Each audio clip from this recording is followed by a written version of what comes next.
नमस्कार मुलांनो. आज पुन्हा एकदा मी डॉक्टर वसुधा वैद्य आपणासमोर एक नवा पाठ घेऊन आले. पण आज आपण घेणार आहोत पद्यपाठ. कविवर्य द भा धामणस्कर यांची वस्तू या शीर्षकाची कविता आज आपण या पाठातून बघणार आहोत.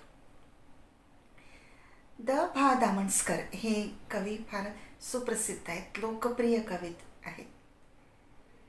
त्यांच्यातील प्रांजळपणा, भावोत्कटता आणि चिंतनशीलता या गुणांमुळे म्हणा किंवा या लेखनशैलीमुळे त्यांच्या कविता वाचकांच्या मनाला जाऊन भिडतात, म्हणजे खूप आवडतात. सामाजिक तणावांमुळे आलेली अस्वस्थता व्यक्त करताना संवेदनक्षम मनाला येणारी व्याकुळता आणि अभिव्यक्तीतील संयम ही त्यांच्या कवितेची वैशिष्ट्ये होत. त्यांची कविता 1980 साली प्रथम कविता दशकाची या संग्रहातून ठसठशीतपणे वाचकांच्या परिचयाची झाली. प्राक्तनाचे संदर्भ व बरेच काही उगवून आलेले हे त्यांचे कविता संग्रह प्रकाशित आहे. त्यांचा आणखी एक संग्रह आहे भरून आलेले आकाश, आणि याच भरून आलेले आकाश या कविता संग्रहातून ही वस्तू, ही कविता आज आपल्यासमोर अभ्यासाला आहे. मुलांनो, कवितेचे वेगवेगळे प्रकार असतात, त्याच्या लेखनाचे वेगवेगळे प्रकार असतात. त्यांच्यातील शब्दसंख्येच्या नुसार, त्यांच्यातील अलंकारानुसार त्या एक विशिष्ट मांडणीमध्ये ती कविता लिहिलेली असते. कधी अभंग छंदात असते, वेगवेगळ्या वृत्तांमध्ये असते. पण एखाद्या कवितेला काहीच छंद नसतो, म्हणजे कुठल्या छंदात ती लिहिलेली नसते, तिला गाता येत नाही. पहिल्यांदा आपल्याला बघताना असं वाटतं की हा एखादा धडा किंवा पाठच आहे की काय. पण त्यातही आशय अतिशय महत्त्वाचा असतो. त्या आशयाला पण एक वेगळ्याच प्रकारची लय असते, त्यालाच मुक्त छंद म्हणतात. हा एक लेखन प्रकार आहे की यात कुठलाही शास्त्रीय बैठक असलेला कुठलाही छंद प्रकार यात नाही, कुठलंही असं अगदी ठरवून दिलेल्या नियमातलं काहीही नाही. सरळ सरळ मनात कवीच्या जे असेल ते त्यांनी लिहिलेलं असतं. ह्या कविता प्रकाराला मुक्तछंद म्हणतात. त्याच मुक्तछंद प्रकारातील ही कविता आहे वस्तू. याची मध्यवर्ती कल्पना काय आहे, काय सांगितलं ह्या कवितेत? सगळ्यात महत्त्वाची गोष्ट आपण इथून जाणून घ्यायला हवी की ती म्हणजे आपल्या घरात किंवा आपल्या आजूबाजूला म्हणण्यापेक्षा आपल्याच घरात असलेल्या ज्या वस्तू आपण वापरतो, ज्या वस्तू आपल्या उपयोगाच्या आहे, त्यांच्याशी आपलं एक अनामिक असं नातं तयार झालेलं असतं. वस्तूंनाही भावना असतात, त्यांनाही संवेदना असतात. हे आपल्याला कधी कळलंय? आपण कधी जाणून घेतलंय? एखादी वस्तू बिघडली, ती तुटली फुटली म्हणून आपण अगदी कचऱ्याच्या पेटीत लगेच टाकून देतो, किंवा बाहेर उकिरड्यावर नेऊन फेकून देतो, किंवा कचरा गाडीमध्ये नेऊन टाकतो. कधी जाणून घेतले की या वस्तूंनाही कधी भावना आहेत, होत्या. ती वस्तू आपली आहे, ती आपल्या घरातली आहे. जशी घरातली इतर मंडळी असतात तशाच त्या वस्तू देखील आपल्या असतात. कुठल्याही निर्जीव वस्तूशी मानवी भावना जोडली गेली की ती वस्तू अनमोल ठरते, हे आपल्याला कधी कळलंच नाही. किंवा वस्तू माणसात दीर्घकाळ साथ देतात. स्वतः अगदी तुटून जाईल, संपून जाईल, तरीही ती दीर्घकाळ साथ देतात. म्हणूनच व्यक्ती आणि वस्तू यांच्यामध्ये एक अनामिक अतूट असं एक नातं असतं. त्यामुळेच थोर व्यक्तींनी वापरलेल्या वस्तू संग्रहालयात जपून ठेवल्या जातात. बघा ना, महात्मा गांधीजींचा चष्मा, त्यांचा चरखा, एवढंच नव्हे तर त्यांनी वापरलेलं ते पाश्चात्य पद्धतीचं टॉयलेटसुद्धा जपून ठेवलेलं आहे सेवाग्रामला, वर्धा जिल्ह्यात. आणि अशा अनेक वस्तू संग्रहालयांमध्ये मोठमोठ्या थोर मंडळींनी वापरलेल्या वस्तू जपून ठेवलेल्या आहेत. मग आपण आपल्या घरातल्या ज्या वस्तू असतात त्या जपायला नको? त्यांनाही भावना असतात. त्यांना हे आपल्याला समजलं पाहिजे, हे समजून आपण वस्तू वापरलं पाहिजे. वस्तू वापरताना त्यांना भावना असतात, ती काळजी घेऊन आपण वस्तू वापरल्या पाहिजे. एखादी वस्तू तुटली, संपली किंवा निरुपयोगी असेल तर तिला जर निरोप द्यायचा असेल ना, तो सुद्धा सन्मानपूर्वकच द्यायला हवा, कृतज्ञतापूर्वक द्यायला हवा. तिने आपल्यासाठी आजपर्यंत आपलं जीवन व्यतीत केलं, आपल्या उपयोगाला पडली, आपल्याला मदत केली, मग ती वस्तू, त्या वस्तूप्रती धन्यवाद मानायला नको, तिच्याप्रती कृतज्ञता व्यक्त करायला नको, ती व्यक्त करूनच त्या वस्तूला निरोप द्यावा, अशी भावना या कवितेतून व्यक्त होते. बघा, मी तुम्हाला आधी संपूर्ण कविता वाचून दाखवते. वस्तूंना जीव नसेलही कदाचित, पण जीव नसल्यासारखे वागवू नये त्यांना. वस्तूंना मनही नसेल कदाचित, पण ते असल्यासारखे वागलो तर वस्तू प्रचंड सुखावतात. वस्तू निखालस सेवक असतात आपल्या, तरीही बरोबरीचाच मान द्यावा त्यांना. वस्तूंना वेगळी स्वतंत्र खोली नको असते, त्यांना फक्त आपल्या मानलेल्या जागेवरून निष्कासित न होण्याची हमी द्या. वस्तूंनाही असते आवड स्वच्छ राहण्याची, हे हातांना लक्षात ठेवायला सांगा. वस्तूंना जपावे, लाडावूनही ठेवावे त्यापुढे जाऊन. वस्तूंना जपावे, लाडावूनही ठेवावे त्यापुढे जाऊन.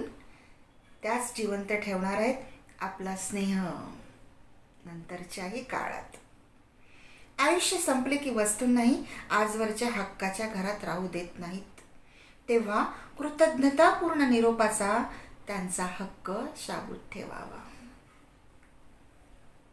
अशी एक छोटीशी कविता आहे, पण अतिशय आपल्याला शिकवण देणारी अशी ही दामनस्करांची कविता आहे. काय म्हणतात की वस्तू कशा हाताळाव्या, म्हणजे हँडल कशा कराव्या आणि कशा जपाव्या, त्याची काळजी कशी घ्यावी हे सांगताना कवी म्हणतात की वस्तूंना कदाचित जीव नसेल, प्राण नसेल, आपल्यासारखे जिवंत नसतील, पण ते निर्जीव आहेत असं आपण त्यांना वागवू नये. पण म्हणून त्यांना निर्जीव समजून जीव नसल्यासारखे वागवू नये. वस्तूंनाही माणसासारखा जीव असतो असं समजून त्यांना वागवावं. त्यांना कदाचित मन नसेल आपल्यासारखं त्यांना काही कळतही नसेल, पण त्यांना काहीतरी कळतंय, त्यांना मन आहे असं समजून जर आपण त्यांच्याशी वागलो तर त्या प्रचंड आनंदित होतात, खूप सुखावतात. आपल्याला वाटेल कसं काय निर्जीव वस्तू, पण त्यांनाही भावना असतात हे आपण समजून त्यांच्याशी वागलं तर आपल्याला ह्याचा प्रत्यय येईल. कारण वस्तू देखील माणसांसारख्या संवेदनशील असतात हे आपल्याला कळायला हवं. खरं म्हणजे वस्तू निखालस सेवक असतात आपल्या. निखालस म्हणजे अगदी खरं, 100% प्युअर सेवक असतात. आपले नोकर असतात, चाकर असतात, आपली सेवा करतात. तरीही म्हणून त्यांना आपल्या बरोबरीचा त्यांना मान द्यावा, समान दर्जा द्यावा, बरोबरीच्या स्नेहभावाने प्रेमाने त्यांना सन्मान द्यावा. वस्तूंना अशी आपल्यासारखी वेगळी खोली किंवा स्वतंत्र असं काही नको असतं, पण त्यांना ज्या जागेवर ती वस्तू असेल ना त्या जागेवरून मात्र त्यांना कधीही हटवून कुठेही फेकून देण्याचं नाही असं ठरवा. म्हणजे त्यांच्या जागेवरून त्यांना कोणीही हलवणार नाही अशी खात्री तुम्ही तुमच्या वागण्यातून त्यांना द्या, असं कवी आपल्याला सांगतात. तरीही बरोबरीचाच मान द्यावा त्यांना. वस्तूंना वेगळी स्वतंत्र खोली नको असते, त्यांना फक्त आपल्या मानलेल्या जागेवरून निष्कासित म्हणजे बाहेर फेकून देणे, बाहेर काढून टाकणे असं न होण्याची हमी द्या, म्हणजे खात्री द्या. आणखी वस्तूंना स्वच्छता आवडते हे सांगताना काय म्हणतात कवी बघा. वस्तूंनाही असते आवड स्वच्छ राहण्याची, जशी आपल्याला असते. आपल्याला कोणी घाणेरडे हात लावले तर आपल्याला कसं वाटेल. जर वस्तूंना आपण आपल्याचप्रमाणे समजतोय, आपण त्यांना भावना आहेत, आपल्यासारखं मन आहे असं जर आपण त्यांना समजतोय, मग त्यांनाही स्वच्छ राहायची आवड आहे, मग त्यांना आपण का घाणेरडे मळके खरकटे हात लावावे. कसंही कुठेही कसाही त्याचा वापर करावा, मुळीच नाही. तर वस्तू हाताळताना म्हणजे त्याचा वापर करताना आपले घाणेरडे हात त्यांना लावू नका असं कवी म्हणतात. वस्तूंनाही स्वच्छतेची प्रचंड आवड असते हे आपल्या हातांना देखील चांगलं लक्षात ठेवायला सांगा. वस्तूंना जीवापाड जपावं, आपल्या जीवाच्या पलीकडे जपावं. जसं आपण आपल्या जीवाला जपतो, स्वतःला जपतो, तसं त्या वस्तूंनाही जपावं. क्वचित त्यांचे खूप लाडही करावे, एखाद्या लहान गोजीरवाण्या लहान मुलासारखं त्यांची काळजी घ्यावी, लाडवून पण ठेवावे. कारण भविष्य काळात याच वस्तू आपली माया, जिव्हाळा, स्नेह निरंतर जिवंत ठेवणार आहेत. बघा किती उदात्त कल्पना कवी आपल्याला सांगतात. आजपर्यंत आपण असा कधी विचार केलाच नव्हता की वस्तूंना अशीही भावना असते. माणसासारखेच वस्तूंचे आयुष्य संपते, तुटते, गंजते, कधी कधी त्यावर काही सांडतं, जळते, तिचा नाश होतो, तिला डाग पडतात, काय काय नाही होत. वेगवेगळ्या प्रकाराने ती वस्तू त्यांचं आयुष्य संपतं. आयुष्य संपले की वस्तूंना मग आपण काय करतो, एखाद्या अडगळीच्या खोलीत किंवा कचरा कुंडीत किंवा कुठेतरी असं दुर्लक्षित आपण त्या वस्तूंना नेऊन टाकतो अक्षरशः. कवी काय म्हणतात की माणसासारखेच वस्तूचेही आयुष्य असते. आयुष्य संपते पण मग मरणानंतर माणूस हक्काच्या घरात राहत नाही. त्याला भावपूर्ण निरोप दिला जातो, त्याच्यावर आपण अंतिम संस्कार करतो, किती प्रेमाने आपण त्याला स्मशानघाटापर्यंत निरोप देतो.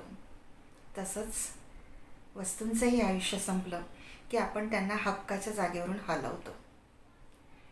तेव्हा माणसानं हे लक्षात ठेवावं की त्यांनाही तसाच कृतज्ञतापूर्वक निरोप द्यावा. कृतज्ञतापूर्वक म्हणजे जी कुठली वस्तू आपल्या उपयोगात पडली तिचे धन्यवाद मानावे.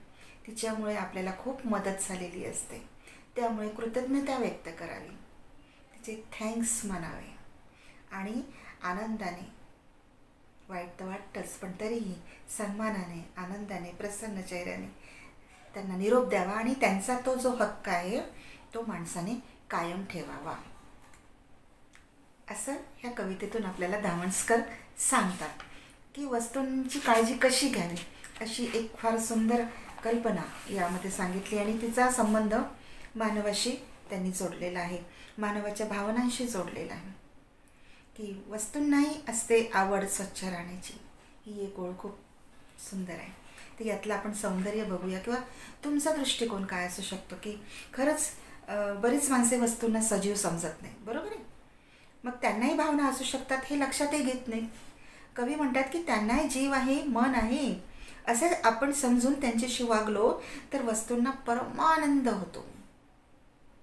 वस्तूंना कसंही हाताळू नये, त्यांना एखाद्या लहान मुलासारखे लाडवावे, मायेने हाताळावे, गुंजारावं. हाताळताना आपले अस्वच्छ हात लावू नये, कारण वस्तूंनाही स्वच्छतेची आवड असते. महात्मा गांधीजींचं असं एक वचन आहे की स्वच्छता हा परमेश्वर आहे.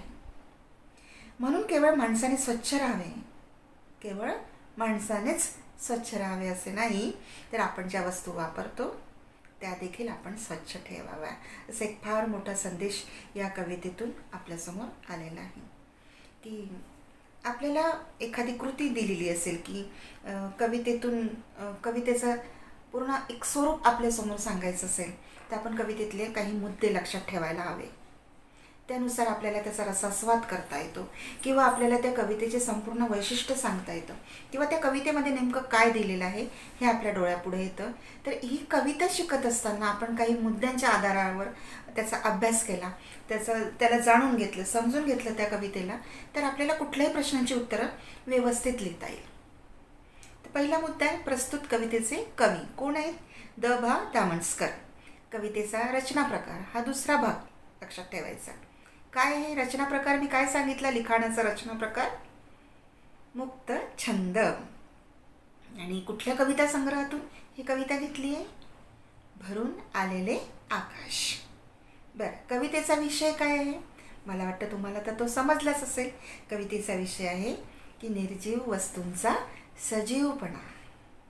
निर्जीव वस्तूंनाही भावना असतात, निर्जीव वस्तूंची संवेदनशीलता. सोप्या शब्दात सांगायचं झालं तर निर्जीव वस्तूंचा सजीवपणा हा या कवितेचा एक विषय आहे. कवितेतून व्यक्त होणारा मुख्य भाव, स्थायी भाव काय आहे की निर्जीव वस्तूंमधून खरे तर मानवी जीवनच व्यक्त होत असतं. आता कवितेच्या कवींची लेखन वैशिष्ट्ये आपण लक्षात ठेवायची, म्हणजे आपल्याला कुठलंही उत्तर व्यवस्थित लिहिता येईल. या कवितेची रचना ही मुक्तछंदात आहे, हे तुम्हाला सांगितलेलं आहे. मुक्तछंदामुळे काय होते, कवितेची लेखनशैली मुक्त राहते, त्याला कुठलंही बंधन येत नाही, शब्द निवडण्यावर बंधन येत नाही. त्यामुळे दैनंदिन व्यवहारातील भाषा त्या कवीला सहजतेने वापरता येते.